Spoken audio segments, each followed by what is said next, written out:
అండి, నమస్తే. Welcome to my channel Lakshmi Ramana recipes. ఈరోజు నేను ఒక మంచి రుచికరమైన లంచ్ బాక్స్ రైస్ రెసిపీని వీడియో పోస్ట్ చేస్తున్నానండి. చాలా సింపుల్గా టేస్టీగా మనం ప్రిపేర్ చేసేసుకోవచ్చు. అదే క్యాప్సికమ్ ఎగ్ రైస్ అండి. చాలా హెల్దీ అనమాట. పిల్లలు కూడా చాలా ఇష్టంగా తింటారు.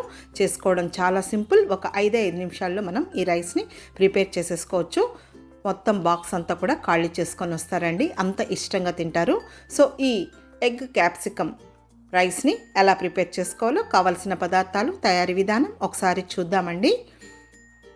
ముందుగా స్టవ్ వెలిగించుకొని ప్యాన్ పెట్టేసేసుకొని ఒక 2 టేబుల్ స్పూన్ల నూనె వేసుకోవాలి. నూనె వేడెక్కిన తర్వాత ఒక 1/2 టీ స్పూన్ ఆవాలు, 1/2 టీ స్పూన్ మినప్పప్పు, ఒక 1/2 టీ స్పూన్ జీలకర్ర వేసేసుకోవాలి. ఇప్పుడు ఈ పోపు దినుసులని మీడియం ఫ్లేమ్లో ఫ్రై చేసేసుకోవాలి. ఇవి వేగిన తర్వాత ఒక 2 పచ్చిమిరపకాయని చిన్న చిన్న ముక్కలుగా కట్ చేసి వేసేసుకొని 1 నిమిషం ఫ్రై చేసేసుకోవాలి. ఈ పచ్చిమిరపకాయ ముక్కలు లైట్గా వేగిన తర్వాత ఒక పెద్ద ఉల్లిపాయని చిన్న చిన్న ముక్కలుగా కట్ చేసి వేసేసుకోవాలి. కొద్దిగా కరివేపాకు కూడా వేసేసుకొని జస్ట్ ఈ ఉల్లిపాయ ముక్కల్ని 1 నిమిషం మాత్రమే ఫ్రై చేసేసుకోవాలి. మరీ ఓవర్గా కూడా ఫ్రై చేయకూడదండి ఈ రైస్కు.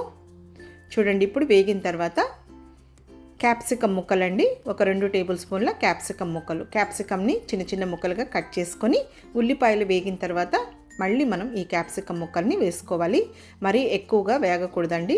1 నిమిషం క్యాప్సికమ్ ముక్కల్ని కూడా ఫ్రై చేసుకున్న తర్వాత ఇందులో ఎగ్స్ని కొట్టి వేసేసుకోవాలండి. ఇక్కడ నేనైతే ఒక 3 ఎగ్స్ని వేస్తున్నానండి.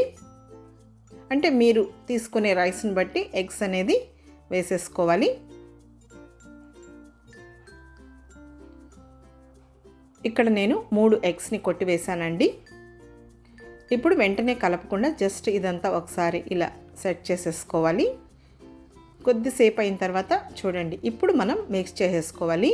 మరీ పొడి పొడిగా కూడా చిదిమేయకూడదండి. కొంచెం మనకు రైస్లో ఈ ఎగ్ పీసెస్ అనేది కనిపిస్తూ ఉంటే బాగుంటుంది. ఇప్పుడు ఇదంతా కూడాను ఒక 2 నిమిషాలు ఫ్రై చేసేసుకోవాలి. ఫ్రై అయిన తర్వాత కొద్దిగా సాల్ట్ వేసేసుకోవాలి. జస్ట్ ఒకసారి అంతా కలిపేసేసుకోవాలి. ఇప్పుడు ఇది వేగిపోయిందండి. ఇందులో స్పైసెస్ని యాడ్ చేసుకుందాం. ముందుగా ఒక 1/2 టీ స్పూన్ పసుపు పొడి, ఒక 1/2 టీ స్పూన్ కారం పొడి, 1/2 టీ స్పూన్ ధనియాల పొడి, 1/2 టీ స్పూన్ కచ్చా పచ్చగా దంచుకున్న మిరియాల పొడి, 1/2 teaspoon garam masala powder వేసేసుకొని ఇప్పుడు ఒకసారి అంతా కూడా కలిపేసేసుకోవాలి. హై ఫ్లేమ్ పెట్టకూడదు, మీడియం ఫ్లేమ్లోనే ఫ్రై చేసేసుకోవాలి. మనం స్పైసెస్ అన్నీ వేసాం కదా, మళ్ళీ మాడిపోయిందంటే టేస్ట్ బాగుండదు. ఇప్పుడు ఇందులో ముందుగానే ఉడికించి చల్లార్చి పెట్టుకున్న అన్నం వేసేసుకోవాలండి. ఇక్కడ నేనైతే నార్మల్ రైస్ని యూజ్ చేస్తున్నాను. మీరు కావాలంటే బాస్మతి రైస్ని కూడా వేసేసుకోవచ్చు. ఇప్పుడు ఇంకొద్దిగా సాల్ట్ వేసేసుకోవాలి. ఇక్కడైతే నేను ఒక మీడియం సైజ్ గ్లాసు రైస్ని ముందుగానే ఉడికించి చల్లార్చి పెట్టి వేసానండి.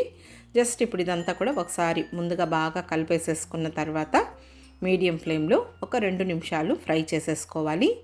మనం మిరియాల పొడి వేసాం కదా, ఎటువంటి స్మెల్ అనేది లేకుండా ఈ రైస్ అనేది చాలా బాగుంటుంది.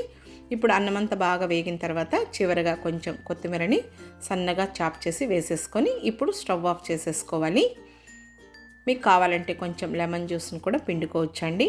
లేదు ఇలా కూడా డైరెక్ట్గా తినేయచ్చండి. లంచ్ బాక్స్కి చాలా ఈజీగా, హెల్తీగా, టేస్టీగా మనం ప్రిపేర్ చేసేసుకోవచ్చు. పిల్లలు సరిగా కర్రీస్ అవి తినని వాళ్లకు మీరు ఈ విధంగా చేసి చూడండి, చాలా టేస్టీగా ఉంటుంది.